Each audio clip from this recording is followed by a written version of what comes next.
Hey guys, welcome to another Zach and Mac show. We have a wonderful guest, Will Hughes, today with us. Hails from around the world, an intrepid traveler. Comes to us by way of Illinois. Don't hold that against him. Has worked in graphic design Dang. and international advertising, and finally is one of the most interesting. Handsome. There you go. Magic the Gathering storytellers, keepers of the lore that we know, Keepers Will of the lore. Hughes. But most importantly, not a gatekeeper of the lore. He No, not a welcomes gatekeeper all. of the lore, Welcomes all. but the most Versatile storyteller. thank We you. Big words. So happy we bought that calendar for you. Oh my That $5 is Will, really paying thank off. you so much for being on the show, brother. Of course. So, Will, could you please let our guest to the Zach and Mac show know a little bit about you? I mean, people know you from the shop and they know you from our events, but tell us a little bit about you. Sure.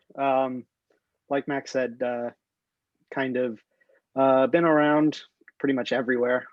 Military brat, so I moved around a lot. Spent most of my time in Illinois before moving down here. It's probably been 5-6 years now, and before that, I was in Missouri doing advertising for a commercial advertising company, doing graphic design with them. I started working about a year after moving down here at Berg Signs as their IT manager and as the machinist. I run all of the different machines, print all the different signs. You can see some of our work. We print all of Gopher Games' window lettering, window graphics. We're about to put up another one. It's probably up right now. You should swing by the shop and take a look. How did you get involved with the store so much? Because you are the tournament organizer for our major events, and you have done a couple of segments on our show, which is the Force of Will. But anyways, so can you tell our guests a little bit about how you got involved with the store in the functions that you facilitate for the store? Yes, Will. How did we hitch wagons?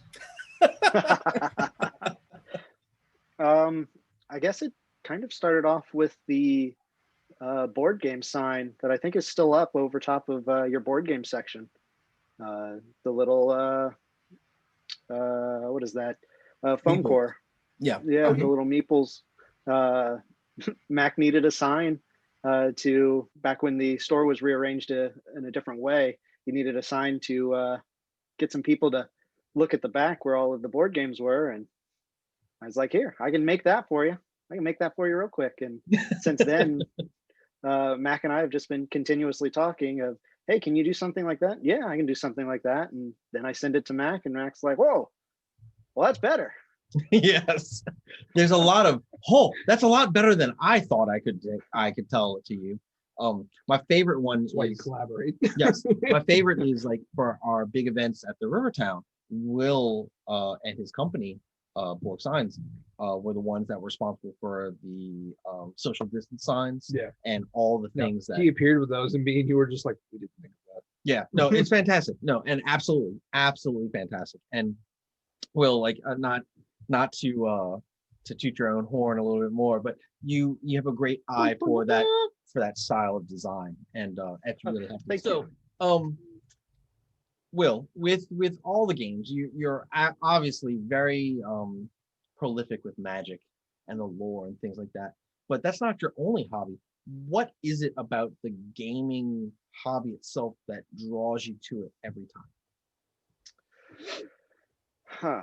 Well, let's see. I guess it all starts back with the Nintendo, the original Nintendo. I fell in love with originally video games, and that was Legend of Zelda. That was my all-time favorite game on the original Nintendo. I didn't get the Super Nintendo, so I didn't get a whole lot of experience with that. Though a few years after getting the Nintendo 64, a friend of mine said, "Hey, you can go online to some shady sites and download an emulator of the old systems." And without saying I did that, something may have happened, and I went to a website, and somehow something happened. But I don't know. It was always video games. My cousin, he had the Nintendo 64 before I knew of anyone else that had it. And when I would come to visit, we would go up into the attic because he had a special secret area where his own couch and his TV. And we would sit up there for hours and just play Ocarina of Time and get lost in the dang That's cool. water temple. That's cool. That's cool. And then when he moved, I found all of his second edition D&D books and was like, what is this? And I was reading through it, and he's like, yeah, this is Dungeons and Dragons. And he was going to teach me how to make a character. We were going to do a little short adventure, but other things came up, and I ended up reading every single book that he had, every single one of the spell cards, and went, I can do this. And just kind of threw something together, and it was not great. But a couple years later, when we found it again, and we sat down with him and one of his good friends, and then my other cousin who was a DM at the time, and we played a few games, and that kind of just exposed me to the entire gaming world. And from there, it led into Magic at the beginning for a few years, and then into Pokemon, into the card game. I never knew how to play it as a kid. I just collected the cool cards. And that's what people do. Yep. We all did. I still have all of my I still have all of my first edition base set. Oh man. And, Ooh, somebody fancy. That's crazy. On an unrelated note, what's your address? Exactly. Where are those cards? I took a break from Magic and card games in general for a few years. And then a buddy of mine got me back into Magic and Pokemon. I started playing both of them a little bit more. And then I guess the big thing, and especially the reason why I've become so attached to the store, was a new card game came out called the Final Fantasy trading card game. Yes, Final Fantasy does have a trading card game. It's always the question that Mac and I and Zach always have to answer when somebody comes in and goes, Final Fantasy has a card game? Yeah. Yep. Yeah. Heck yeah, man. I think this is amateur hour. But I found out about it through a friend of mine, and then as soon as I heard, and Final Fantasy is one of my most beloved game series, and I hit up every store in the area, every card shop, every game shop, every comic shop, just messaging everybody. Some people said, no, we don't have it. Other people said, yeah, we've got it, but it's not going to be in until a later time. And that later time never happened, or I just never received another message back from them. But when I messaged Go for Games and said, hey, I'm looking for this, and I believe it was Mac that messaged me, was like, oh, sorry, yeah, we had some, but we don't have any more right now, but we're definitely let you know when more become available. And sure enough, within a month's time, I got another message back saying, we just got some in. And I was like, I'll be right there. Left work early, headed right up here, and was like, I gotta get these cards. And from there, I guess a friendship between me, Mac, and the store just kind of blossomed. So something I like to ask everyone who's on the show, and it's kind of like cheesy, or it might be whatever it is, but give you an example if it's applicable. It's not always, but how has gaming saved your life, TM? Whether it's something simple like going through just a low time, or something like, this is how I met this person that I wouldn't trade for the world. And I mean, that's kind of, the beginning of it was definitely, I guess the most simple answer is just to reiterate my previous point of um, meeting you guys and the store definitely took me out of my shell that I kind of put myself in moving down here. I guess the other aspect would definitely have been we were doing at the store for a time. There was a large group of us playing Dungeons and Dragons, and it was myself and I think a good 11 others. That was the craziest table. I don't know how Mike did it. It was the I don't either. Table. But that was definitely one of my favorite Dungeons and Dragons experience as a player. Playing in his game, and it's probably my favorite or close tied favorite character that I've ever made was Hodge Pricefield, my warlock who broke the game at level 1 by getting the luck blade. Which, by the way, he rolled into. It wasn't given to him. It was just random luck, and hence the luck blade. I was about to say it's fitting. But, that was probably one of my favorite experiences with Dungeons and Dragons, and it opened me up to more people and friends that I'll be able to reminisce with the story that we were able to play in, and always have that group that we can always fall back into. But gaming definitely took me out of my shell, because I am very much an introverted person, and surprisingly enough, I am extremely shy when you first meet me. Nobody at the store would ever think that, because I am such a blabbermouth.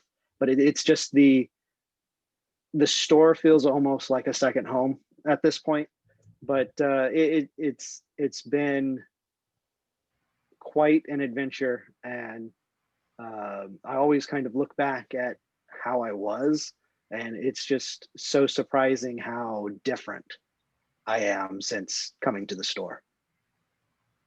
Oh, well, dude, Will, like I said, I can't, me speaking from my personal experience with you, I can't thank you enough, because like you have been such an integral part of the store, and like your passion and your energy and your wit has become just a fundamental part of what we do here. Like I'm so happy that you're part of it, like truly. So Will, this is the most important part of the entire interview. What are you up to? What is Borg Signs up to? Let us know.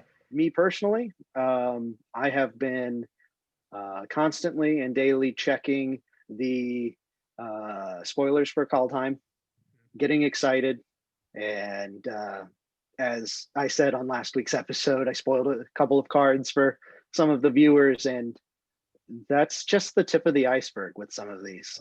Once this airs, we're 1 week away. Yes. Yeah. So if our viewers wanted to use Borg Signs services, how could they get in touch with you? Sure. You can shoot us an email at Bergsigns LLC. That's BOURGSIGNS LLC at gmail.com.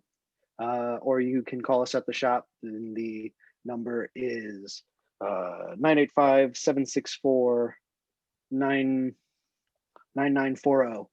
I thought he looked at his shirt. It's like, yeah, wait, I had to check it. What was it again? Yeah. But yeah, No, like, you can like, you can email us, give us a call, and if there's any kind of signage needs that you need, decals, graphics. For example, if you own a business and you need a "Please wear a mask" sign, or awesome magnets for vehicles, because Yep, Berg Signs did that too. mm-hmm. And you can email us. Numbered 1 of 100 signs. Email us. We'll give you some pricing. Sharpie on the back. That's how the number. We'll be able to give you some pricing through the email, and If you don't have like a design that you're looking for, we'll be able to take some of kind of your ideas of stuff and put together a design for you, and we can shoot that back to you and see what you think, and print some stuff up for you if anybody's in the need for anything. Absolutely. Just as a by the way, they have a very fantastic graphics designer.